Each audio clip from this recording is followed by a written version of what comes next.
Terima kasih atas kesempatan yang diberikan kepada saya. Sebelum saya lanjut menyampaikan paparan Dharma Wacana pada kesempatan hari ini, marilah kita bersama-sama menyambut salam Panganjaliman. Om Swastiastu. Om Awigenam Astu Namo Siddham. Oh Hyang Widi, semoga tiada halangan, semoga tujuan tercapai.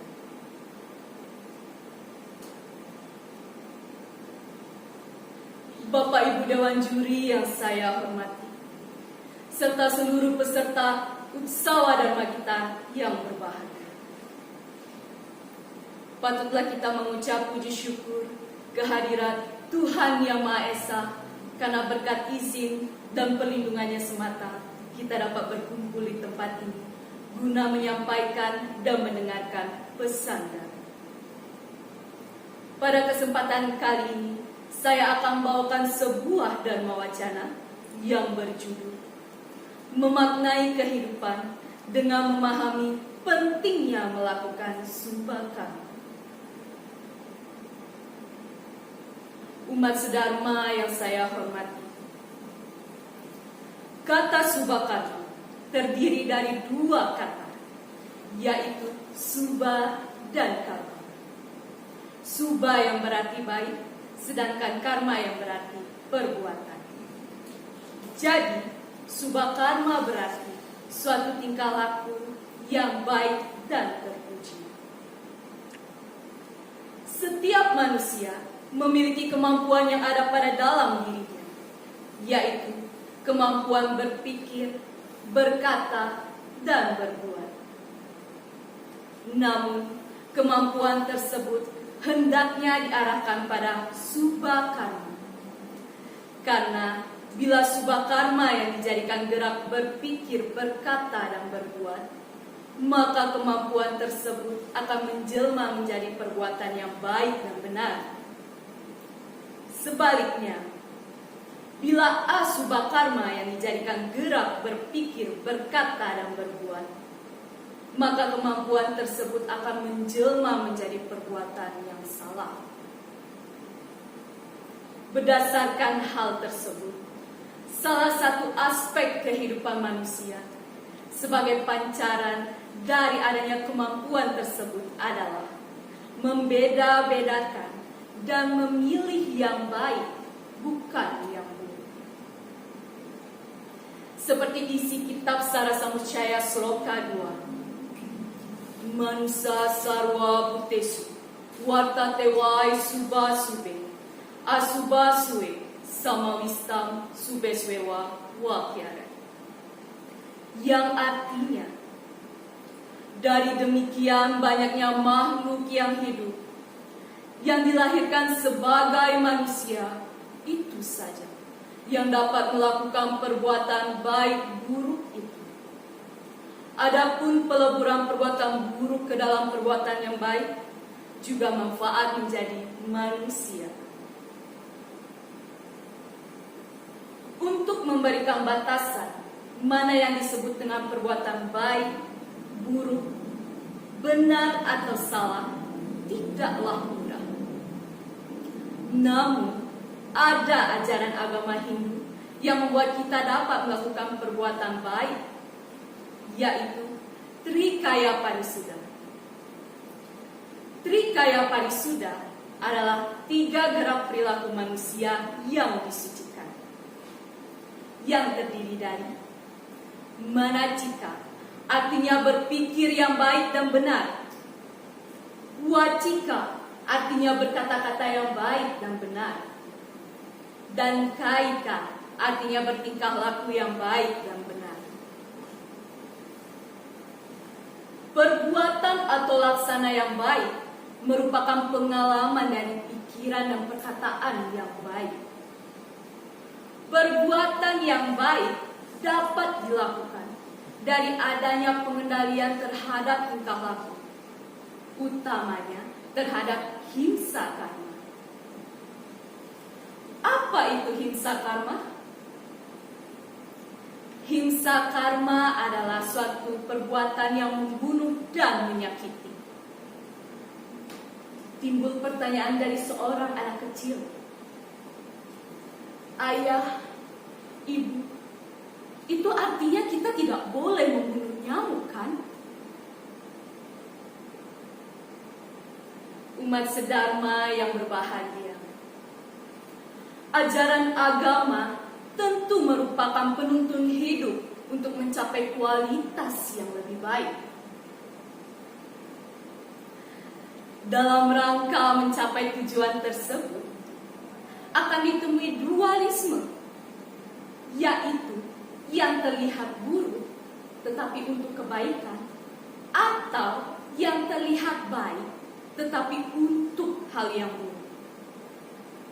Seperti halnya himsa karma, banyak yang memandang miring perbuatan tersebut karena dianggap menentang ahimsa.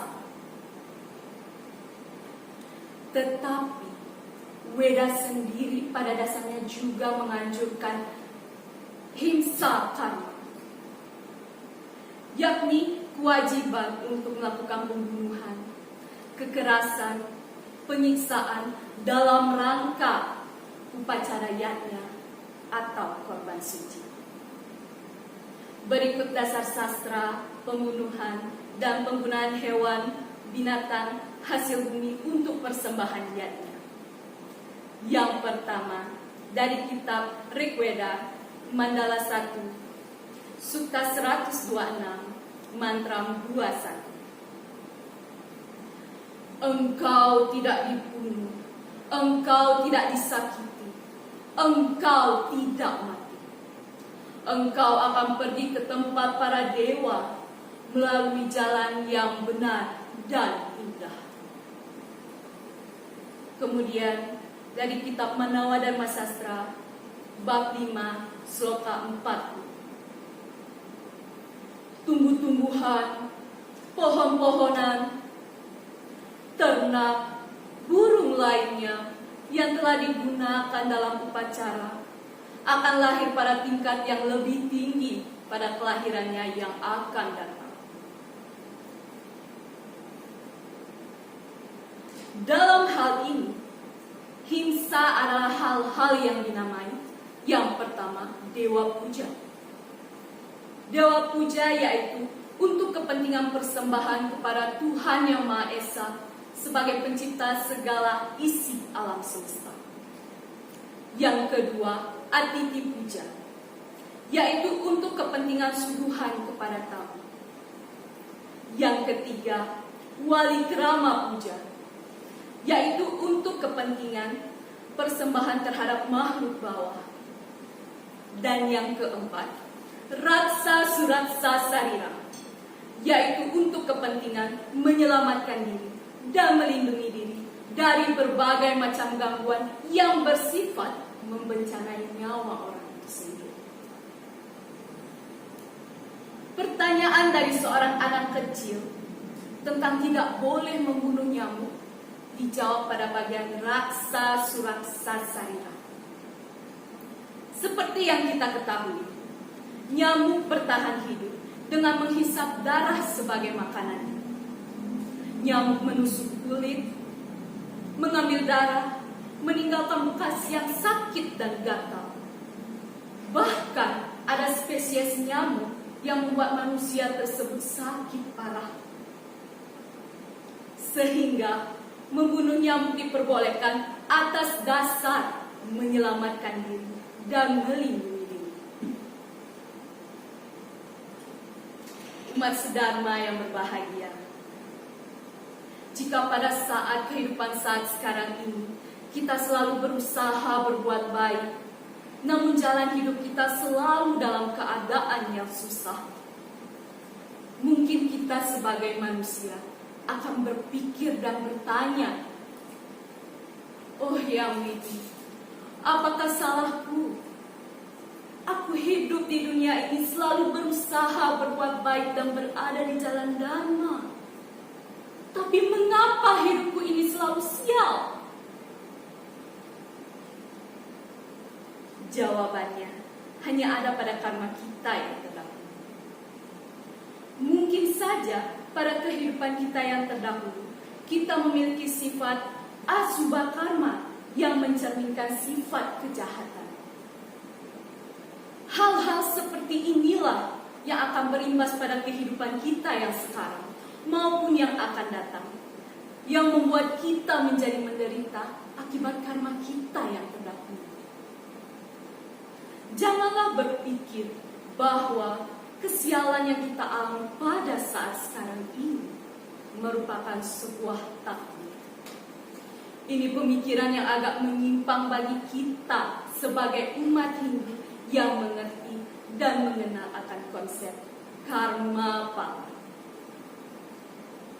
Sebagai sebuah contoh, ketika manusia memanfaatkan hasil alam, mereka menebangi pohon-pohon yang ada di hutan, menjual kayunya, menggunakan lahannya sebagai lahan bercocok tanam. Hal ini dilakukan secara terus-menerus tanpa adanya reboisasi, sehingga menyebabkan hutan-hutan yang ada di pegunungan menjadi gundul, terjadi banjir bandang, longsor yang memakan korban jiwa. Jika hal ini terjadi, apakah kita akan menyalahkan Hyang Widi? Tentu saja tidak. Karena tidak akan mungkin terjadinya banjir bandang, longsor, bila manusia tidak menebangi pohon-pohon yang ada di pegunungan. Inilah yang disebut dengan hukum sebab akibat, biasa disebut dengan hukum alam atau hukum retah. Hukum karma pala menjamin adanya keadilan bagi umat manusia. Jadi, hukum karma pala bukanlah hukum balas dendam. Tetapi hukum karma pala hanya menetapkan hubungan sebab akibat, perbuatan, dan hasil. Ibarat kita menanam sebuah pohon, pahit manis buah yang kita petik nanti tergantung dari pohon apa yang kita tanam. Umat sedharma yang berbahagia, dari yang saya sampaikan tadi dapat kita tarik kesimpulan, kita hidup di dunia ini tidak akan terlepas dari yang namanya karma pala. Jika kita berbuat baik, maka hasil yang baik yang akan kita terima. Jika kita berbuat buruk, maka hasil yang buruk yang akan kita terima.